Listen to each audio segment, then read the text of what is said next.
So the governor of California signed into law SB2 earlier this week.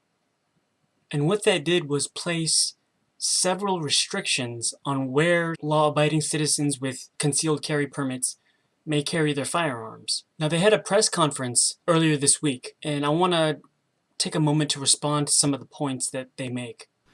Gun violence is now the leading cause of death for American children. So that's very misleading. So he's actually citing a study that includes up to and including 18-year-olds. Now, this is important because if you include 18-year-olds, you can also include the gang violence that goes on in the inner cities.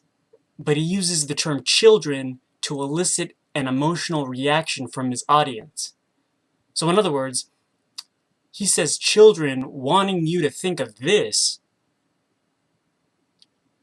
when in reality, he's actually including this. Everyday places are the places where we're seeing the gun violence. Classrooms and offices, movie theaters, nightclubs, concerts, holiday parties, and dance halls. So this is where the violence happens, according to A.G. Bonta. Just take note of that.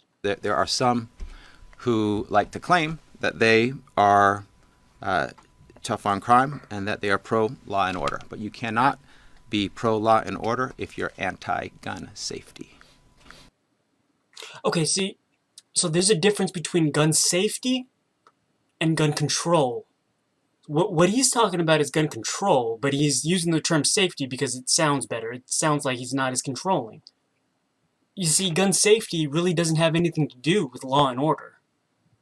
It's just about being safe and common sense safety, like keeping your finger off the trigger, not pointing it at anything you don't want to destroy.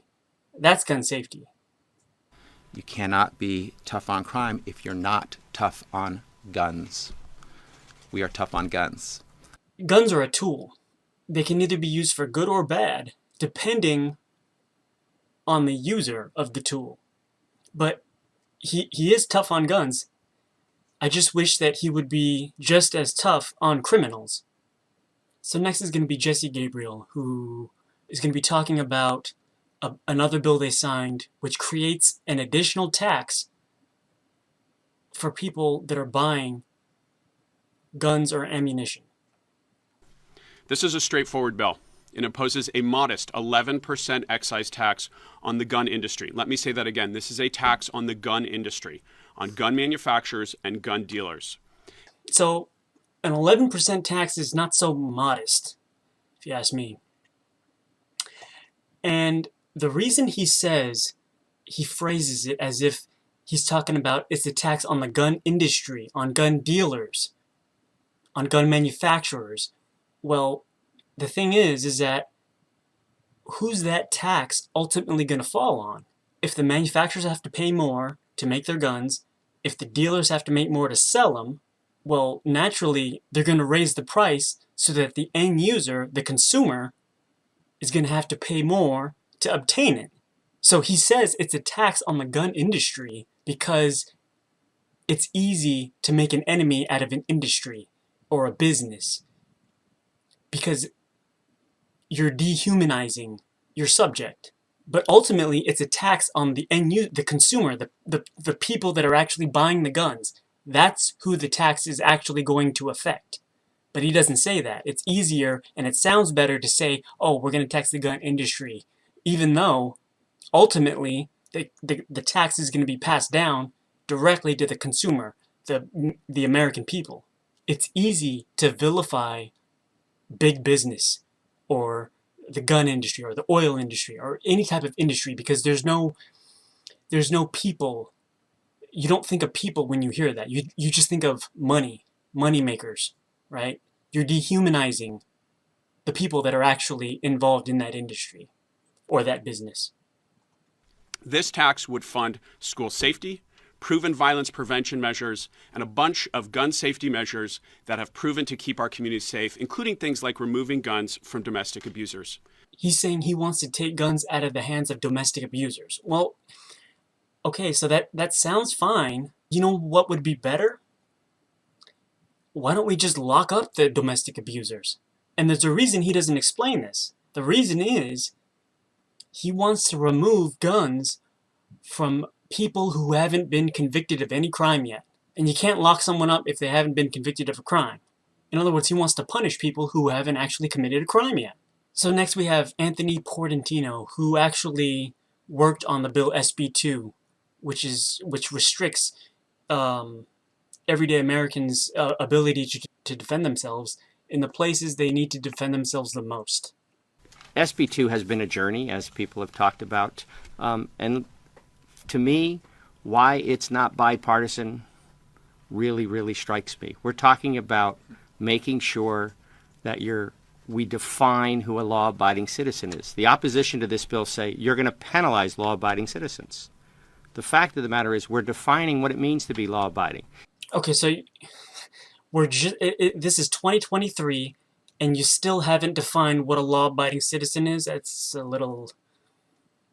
But you know what? Better late than never, okay? You need to know who the good guys are, right? It's a good thing they are clearly defining what a law-abiding citizen, what a good citizen is. Prior to the Bruen decision, they were working on making sure that California was prepared post-Bruen.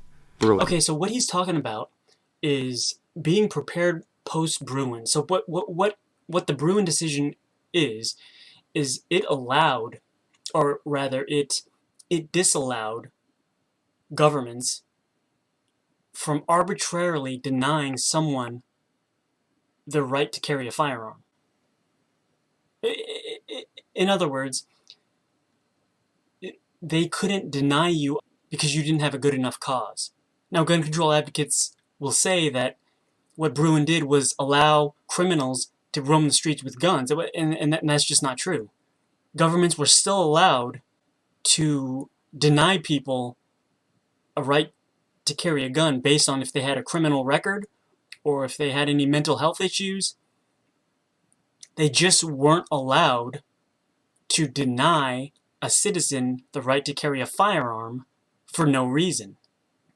So what does he mean by post-Bruen? Well, the purpose of SB2 is to basically restrict the person's ability to carry a firearm essentially anywhere, even if they jump through all of the extra hoops that were put up by SB2 that make it harder for you to actually get a firearm permit. And that's what SB2 does. It said you can have prohibited places. So let's think about that. Do you need a gun to go to your daughter's AYSO soccer game? I would say you need a water bottle and orange slices, right? If you go to Dodger Stadium, I would say bring a mitt so your kid can protect themselves from an errant ball, not from an errant bullet, right? When you go to the mall, do you need a weapon to go shopping, or do you need a credit card?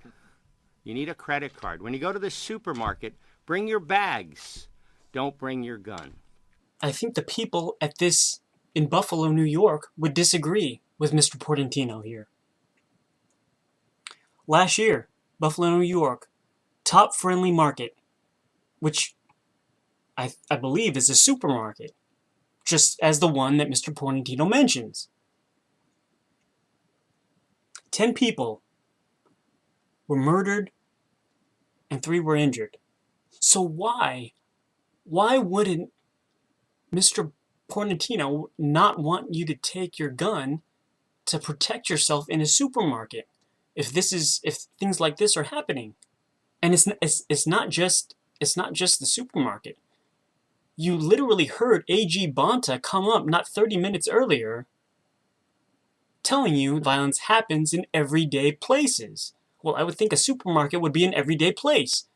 So essentially what they're saying is, we acknowledge that everyday places are dangerous places, and yet we don't want you to be able to protect yourself in these everyday places.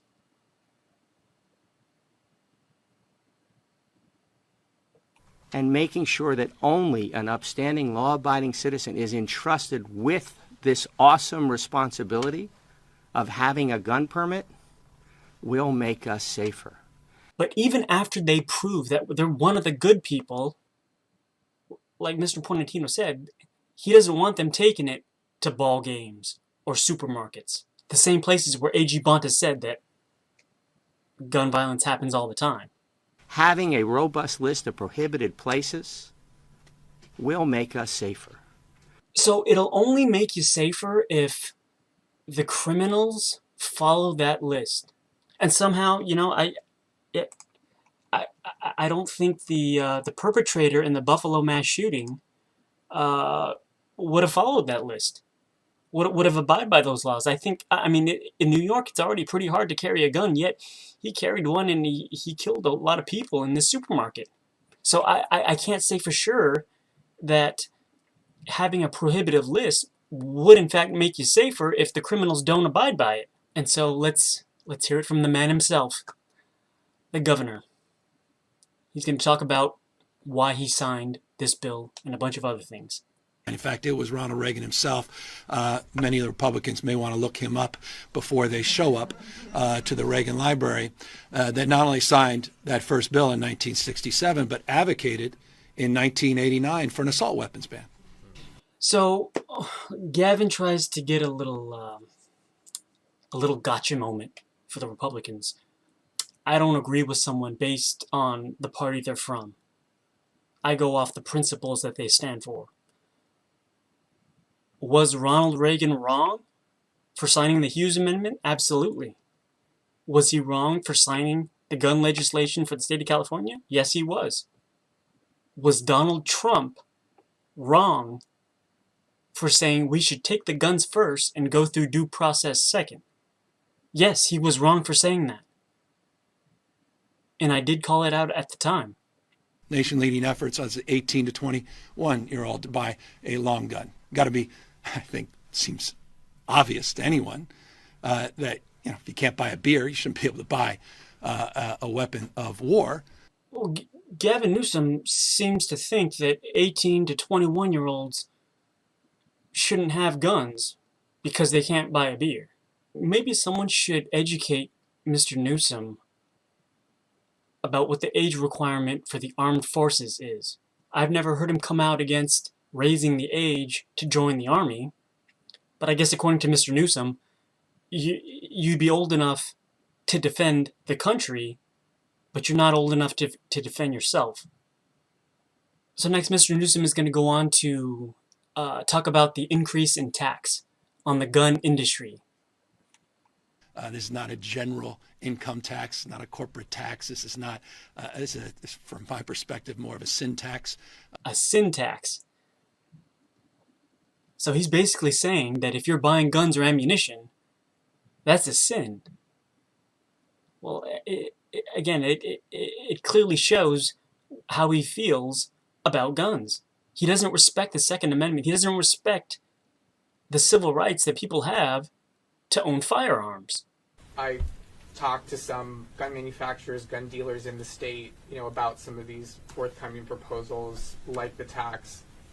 They're starting to feel as though they're being targeted, and that leaders in the state are essentially trying to push them out of California. Is that the intent? No. Is your goal to make it so hard to do business here that they have to leave? How about a little damn accountability? If you're selling a product that's a leading product, purveyor of death for our kids, how about a little humility and grace and accountability? Come on. Okay, see, so he's shifting the blame. This is a very dirty tactic that he uses, okay? He's saying that if you're a gun manufacturer and you care about your profits, you must not care about the children. That's certainly what he is implying. Okay, and it's just a dirty tactic. Cars kill more people than guns. Okay, now simple-minded people are going to say, well, cars weren't designed to kill people, and maybe they weren't, but that doesn't mean that if you get killed by a car, you're any less dead than you are if you were killed by a gun. If people qualify for a permit to carry a concealed weapon, where will people be allowed to carry them? It seems like almost everywhere in public. Sensitive places. There are many sensitive places, Senator. It's common sense to me. Obviously, you're walking down your street, you're in a public place that you might feel the need to protect yourself. you're going to be able to have your gun. Okay, But so great. We'll be able to have our gun to protect ourselves if we're in a public place. That sounds great. if you're at the ball field, that's different. If you're at a restaurant that's serving alcohol, do we really want guns and alcohol in the same place? I would say no. Gavin Newsom just said, if you can't buy a beer, you can't have a gun. Does that mean Gavin wants people to have guns and alcohol at the same time? I don't know. I would say no. Okay, so I'm going to go back to A.G. Bonta, how he just said everyday places are the places where gun violence is happening. Everyday places are the places where we're seeing the gun violence. Classrooms, in offices, movie theaters, nightclubs, concerts, holiday parties, and dance halls. And that's what SB2 does. It said you can have prohibited places. So let's think about that. Do you need a gun to go to your daughter's AYSO soccer game? I would say you need a water bottle and orange slices. Right? If you go to Dodger Stadium, I would say bring a mitt so your kid can protect themselves from an errant ball, not from an errant bullet. Right? When you go to the mall, do you need a weapon to go shopping or do you need a credit card? You need a credit card. When you go to the supermarket, bring your bags. Don't bring your gun. So you heard it from the A.G. Bonta himself. This is the place where violence is happening. You also heard him mention a list of everyday places where SB2 is going to forbid the law-abiding citizen, which they clearly defined so well, is going to restrict them from being able to protect themselves. As he clearly said, he doesn't want you bringing your gun to the supermarket. Now, I'm sure the folks in the Buffalo supermarket would disagree. But you know who wouldn't disagree with Mr. Portantino? The perpetrator of that crime, the actual mass shooter, would agree that you, as a law-abiding citizen, should not carry your gun to a supermarket, because that would make his job much more dangerous. And so, it gives me no pleasure whatsoever to say this, but, politicians that pass laws like SB2 and, mass shooters, they're playing for the same team.